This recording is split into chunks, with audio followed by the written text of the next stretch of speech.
Coulibaly Diniako, président du Parti des sociaux-démocrates ivoiriens, PSDI en abrégé, et également conseiller municipal.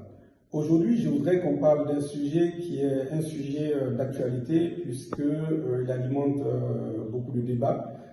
Il s'agit du niveau d'endettement de notre pays. En réalité, je ne voudrais pas dans cette vidéo, je vais le faire dans une prochaine vidéo, parler effectivement de la position du Parti des sociaux-démocrates ivoiriens sur le niveau actuel de l'endettement de notre pays. Mais pour ce qui concerne la journée d'aujourd'hui, je voudrais mettre l'accent sur un élément primordial important pour une meilleure compréhension des débats. Il s'agit de la notion du PIB, donc le produit intérieur brut, car cette notion est une notion qui est brandie aussi bien par ceux qui sont des pourfendeurs du niveau d'endettement que par ceux qui sont des supporters invétérés donc, du niveau d'endettement de notre pays. Donc c'est quoi le PIB et comment est-ce qu'il se calcule? Le PIB, c'est le produit intérieur brut. Produit intérieur brut, et il va se calculer de quelle façon? D'abord, le PIB, pour mieux comprendre les choses avant d'aller plus loin, le PIB, c'est l'ensemble des richesses qui sont créées dans un pays pendant une période donnée. Donc, comment est-ce qu'il va se calculer ce PIB? Le PIB va se calculer en prenant en compte la valeur ajoutée des entreprises privées et également la valeur ajoutée des entreprises publiques, auxquelles on va rajouter également un certain nombre d'éléments, notamment des taxes. Et de quelles taxes est-ce qu'il s'agit donc ici? Il va s'agir des taxes donc, sur la valeur ajoutée, donc la TVA. Vous savez très bien que lorsqu'on va acheter une baguette de pain, on paye un peu de TVA. Donc toutes les TVA qui sont récoltées dans le pays vont servir également dans le calcul du produit intérieur brut, donc de la richesse de notre pays. Mais ça ne s'arrête pas de là parce que le PIB va prendre en compte un certain nombre de taxes, notamment les taxes douanières, puisque chaque fois qu'on fait rentrer une marchandise dans notre pays, il y a des taxes qu'on paye à la douane et donc ces taxes vont servir également pour le calcul du PIB. On va rajouter également au PIB certaines taxes sur les produits particuliers, notamment les produits pétroliers, le tabac, l'alcool, etc.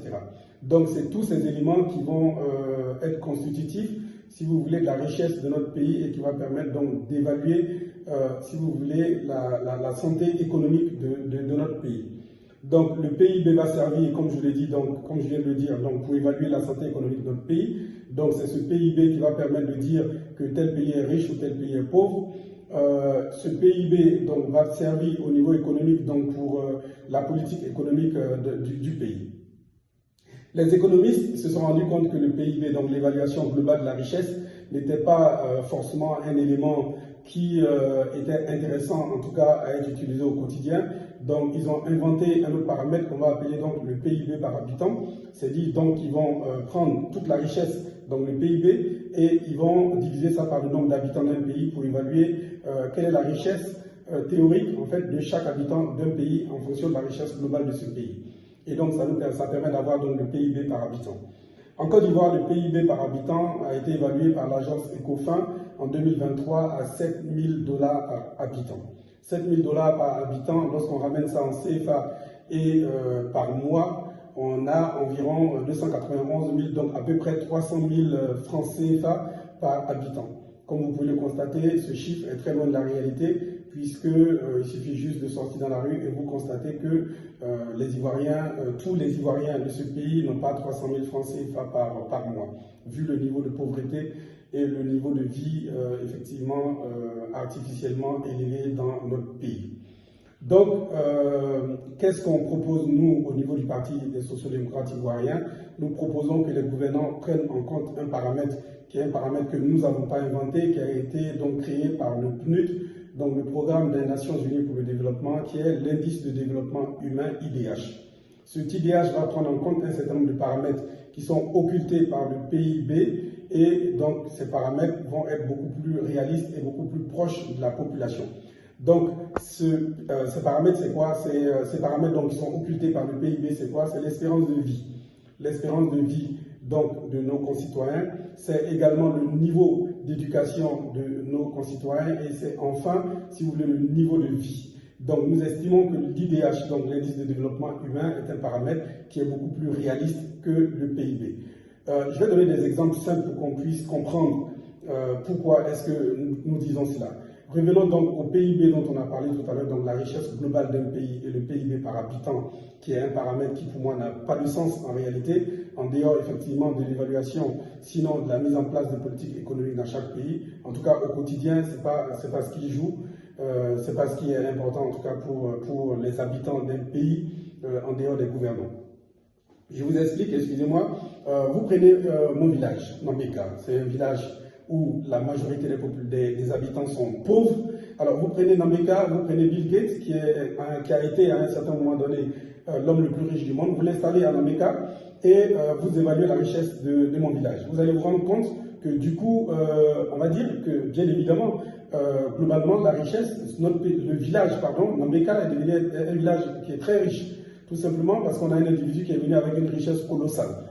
Et lorsqu'on va prendre cette richesse colossale qui a été créée par un seul individu et qu'on va diviser par le nombre d'habitants du village, on va dire tout simplement que les habitants de Nambeka sont riches. Mais en réalité, est-ce que c'est la vérité? Non, parce que tout simplement, cette richesse, en fait, n'émane que d'un seul individu qui a cette richesse et non les habitants de mon village qui vont continuer à vivre dans leur pauvreté.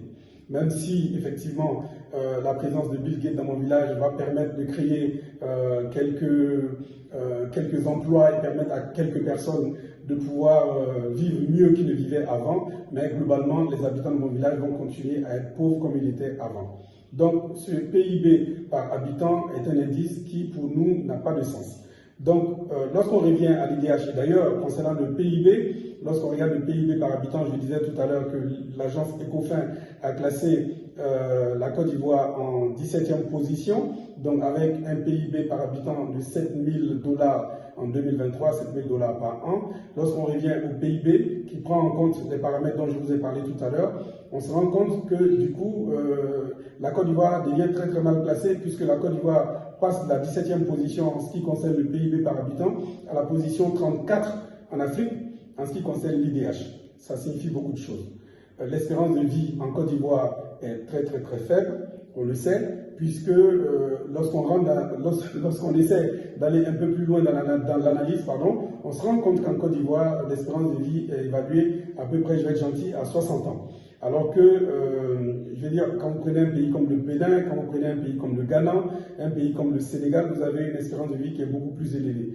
À titre indicatif, l'Algérie a une espérance de vie qui est évaluée à 77 ans et au Sénégal, l'espérance de vie est environ 69 ans. Voilà. Donc, je vais m'arrêter là pour ne pas que cette vidéo soit trop longue.